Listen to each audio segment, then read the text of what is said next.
क्या हो अगर मैं आपसे कहूँ कि हजारों साल पहले इस धरती पर एक ऐसी सभ्यता थी जो आज की दुनिया से कहीं ज्यादा समझदार थी। साफ सुथरे शहर, एक जैसी ईंटें, घर घर में पानी की निकासी और गली गली में योजना के हिसाब से बनाई गई सड़कें। लेकिन फिर वो सभ्यता अचानक गायब हो गई, बिना किसी लड़ाई के, बिना किसी तबाही के। हड़प्पा जैसे शानदार शहर जो कभी जिंदगी से भरे थे, आज सिर्फ पत्थरों के ढेर है। आखिर हुआ क्या था? क्या कोई तबाही आई थी या कुछ ऐसा जो हमसे अब तक से छिपा रखा गया है? आज हम इस रहस्य से पर्दा उठाएंगे, उस सभ्यता की परतों को एक एक करके खोलेंगे जो इतिहास के पन्नों में दबी हुई है। सिंधु घाटी सभ्यता कोई साधारण से बस्ती नहीं थी, ये एक बेहद विकसित और सांस्कृतिक समाज था जो आज से 5000 साल पहले फला फूला हुआ था। इसकी सीमाएं पंजाब से लेकर गुजरात और पाकिस्तान तक फैली हुई थी। मोहनजोदारो, हड़प्पा, डोलबीरा जैसे शहरों में जो चीजें मिली वो आज भी वैज्ञानिकों को चौंका देती है। सड़कों का जाल, घरों में कुएं, नालियां की सटीक व्यवस्था, यह सब कुछ बिना किसी मशीन के, बिना किसी कंप्यूटर के उन्होंने सोच समझ कर बनाया था। सोचिए, जब बाकी दुनिया शिकार और खेती में उलझी थी, तब ये लोग नगर नियोजन, टाउन प्लानिंग कर रहे थे। और सिर्फ शहर नहीं, व्यापार भी। मेसोपोटामिया तक इनके व्यापार के सबूत मिले हैं। पर जितनी तेजी से ये सभ्यता उभरी, उतनी ही चुपचाप लुप्त भी हो गई और यही बात इसे एक रहस्य बना देती है।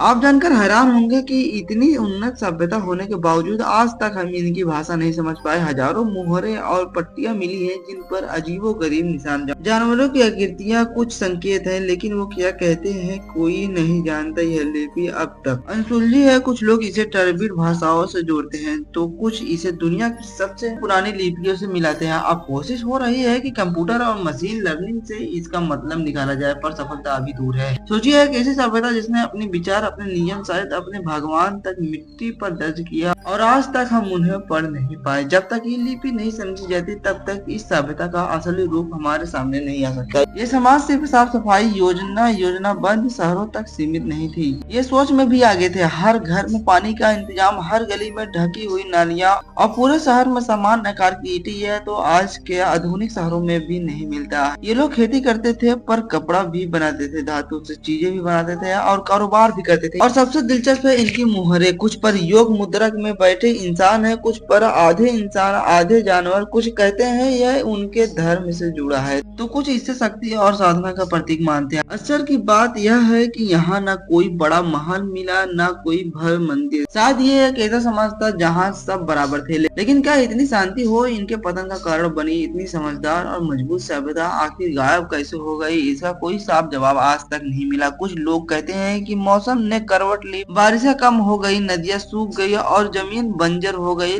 खेती सूखी हो गई और लोग शहर छोड़कर भागने लगे। कुछ विद्वान मानते हैं कि जमीन में हलचल आई, यानी भूकंप, और नदियों का रास्ता ही बदल गया है। और कुछ लोग आर्यों के हमले की बात भी करते हैं कि बाहर से आए लोगों ने यहाँ के समाज को पीछे धकेल दिया। लेकिन सच्चाई यह है कि यह पतन धीरे धीरे हुआ, जैसे कोई संगीत धीरे धीरे थम जाए, वैसे ही यह पूरी सभ्यता चुप हो गई। लेकिन उस चुप्पी में भी बहुत कुछ कहानियां छिपी है जो अब भी हमसे कह रही हैं खोजो हमें। आज भी खुदाई जारी है, हर नई जगह से कुछ न कुछ चौंकाने वाली निकलता है। हरियाणा के गिरही और गुजरात के लोथला जैसे इलाकों में जमीन के नीचे छिपे शहर मिल रहे हैं। अब वैज्ञानिक जमीन के भीतर झांकने के लिए ऐसे औजार इस्तेमाल कर रहे हैं जिनसे बिना खुदाई किए भी नक्शा बनाया जा सकता है। हर नई मुहर, हर नई ईंटें हमें उस दुनिया के करीब ले जाती हैं जो कभी असल में जिंदा थी।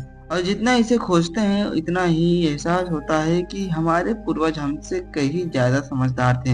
उन्होंने बिना मशीनों की, बिना आधुनिक टेक्नोलॉजी के एक ऐसी सभ्यता बनाई जो आज भी दुनिया को चौंकाती है। और शायद सबसे जरूरी बात, सिंधु घाटी हमें यह सिखाती है कि इतिहास सिर्फ किताबों में नहीं होता, वो जमीन के नीचे सांस ले रहा है। जानकारी आपको कैसा लगा आप हमें कमेंट करके जरूर बताइएगा। आप चैनल पर नए तो प्लीज चैनल को सब्सक्राइब भी कर दीजिएगा।